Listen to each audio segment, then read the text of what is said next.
નમસ્કાર દર્શક મિત્રો, શ્રી સિદ્ધિવિનાયક ગુજરાતી જ્યોતિષમાં આપનું હાર્દિક સ્વાગત છે. આજનો વિષય છે મકર લગ્નમાં યોગકારક ગ્રહો. યોગકારક ગ્રહોની આપણી સિરીઝ શરૂ છે. એમાં આજે આપણે 10મો ભાગ આપણે બનાવવા જઈ રહ્યા છીએ. આજે આપણે જેનું પણ જન્મકરણીમાં પ્રથમ ભાવમાં એટલે કે લગ્નમાં 10 નંબર લખેલા હોય તો એને કહેવાય છે મકર લગ્ન. તો મકર લગ્નમાં કયા ગ્રહો યોગકાર થાય છે તેના વિશે આજે આપણે જાણીશું.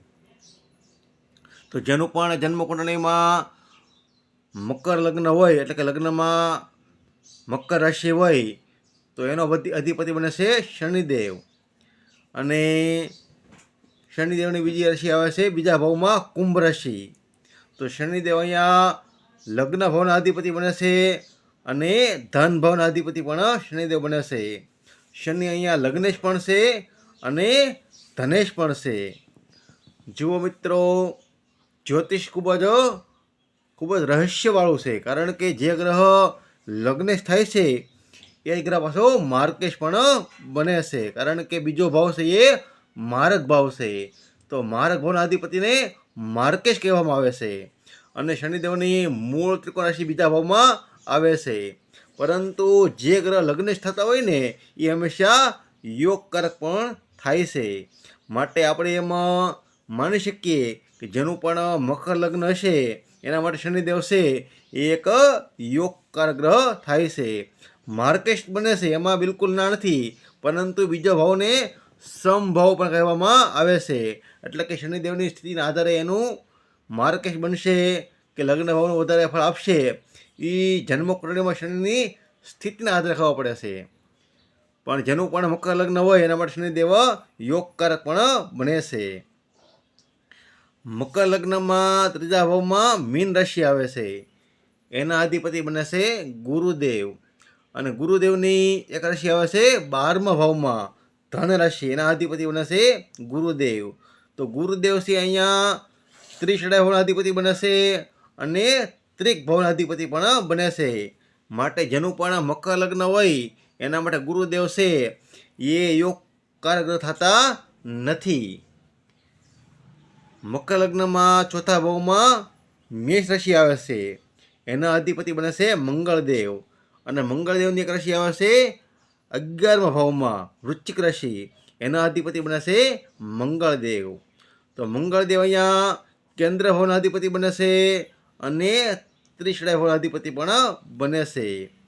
મંગળ છે લગ્નેશના શત્રુ પણ છે. માટે જેનું પણ મકર લગ્ન હોય એના માટે મંગળદેવ છે એ યોગકારક ગ્રહ થતા નથી.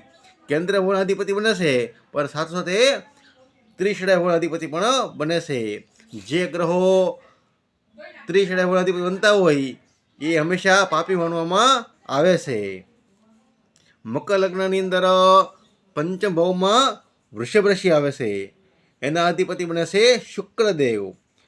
અને શુક્રદેવની એક રાશિ આવે છે 10મ ભાવમાં તુલા રાશિ. એના અધિપતિ બને છે શુક્રદેવ. તો શુક્રદેવ છે અહીંયા કેન્દ્ર ભાવના અધિપતિ બને છે અને ત્રિકોણ ભાવના અધિપતિ પણ બને છે.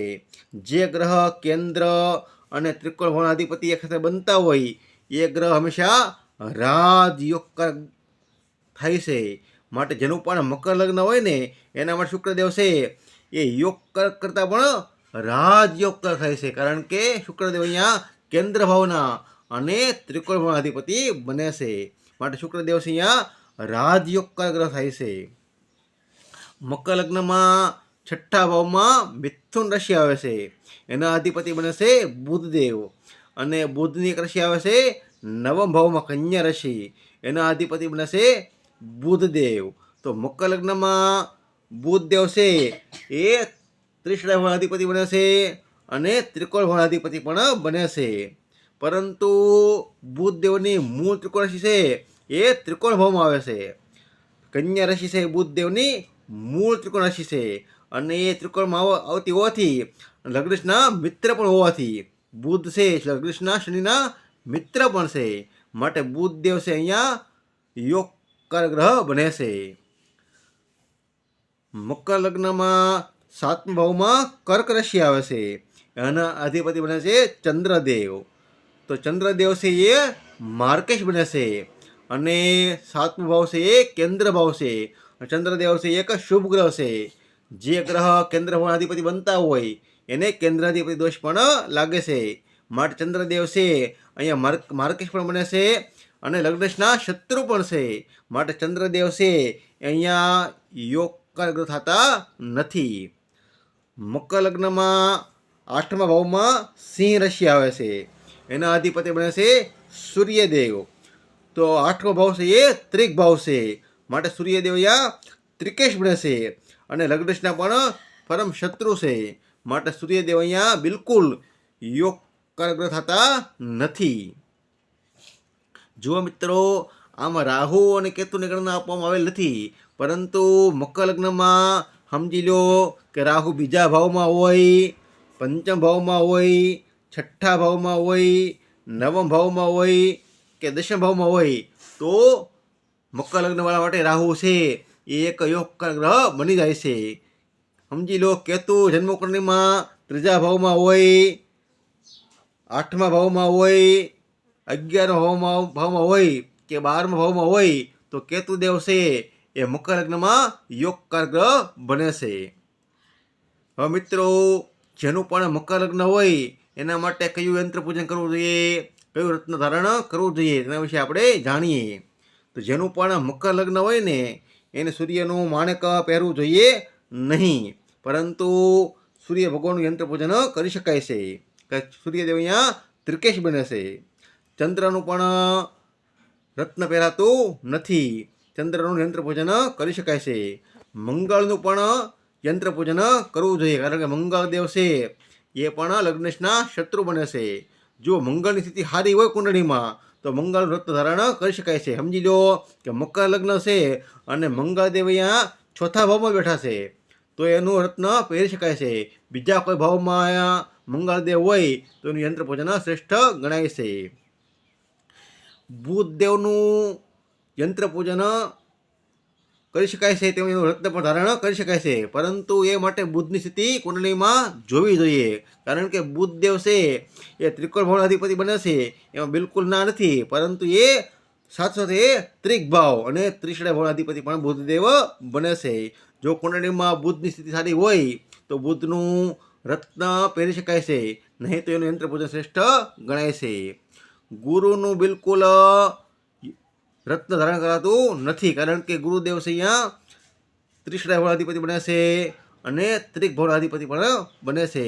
માટે ગુરુનું યંત્ર પૂજન કરી શકાય છે. જેનું પણ મકર લગ્ન હોય એના માટે શુક્રદેવ છે એ રાજયોગકાર ગ્રહ થાય છે. માટે શુક્રનું હીરો રત્ન ધારણ કરી શકાય છે. શુક્રનું જે ઓપલ આવે, ડાયમંડ આવે એ રત્ન પહેરી શકાય છે અને એનો લાભ લઈ શકાય છે, કારણ કે મકર લગ્નમાં શુક્રદેવ છે એ એક રાજયોગકાર ગ્રહ થાય છે. માટે શુક્રનું રત્ન ધારણ કરી શકાય છે. શનિનું પણ રત્ન ધારણ કરી શકાય છે, કારણ કે શનિદેવ અહીંયા લગ્નેશ પણ બને છે. માટે શનિદેવ છે અહીંયા યોગકાર ગ્રહ બને છે. માટે શનિનું રત્ન ધારણ કરી શકાય છે. રાહુ અને કેતુ જન્મકુંડળીમાં કયા ભાવમાં છે, કઈ રાશિમાં છે એના આધારે એનું રત્ન યંત્ર પૂજન કરી શકાય છે. આજે આપણે જાણ્યું કે મકર લગ્નમાં કયા ગ્રહો યોગકારક થાય છે. આપણે આગળના વિડીયોમાં જેનું પણ કુંભ લગ્ન હશે એમાં કયા ગ્રહો યોગકારક થાય છે તેના વિશે આગળના વિડીયોમાં આપણે જાણીશું. તે માટે મારી શ્રી સિદ્ધિ વિનાયક ગુજરાતી જ્યોતિષ ચેનલને સબસ્ક્રાઈબ કરી શકો છો. અને મિત્રો, વિડીયો પસંદ આવે તો લાઈક કરો, શેર કરો અને ચેનલને સબસ્ક્રાઈબ કરો. નમસ્કાર દર્શક મિત્રો.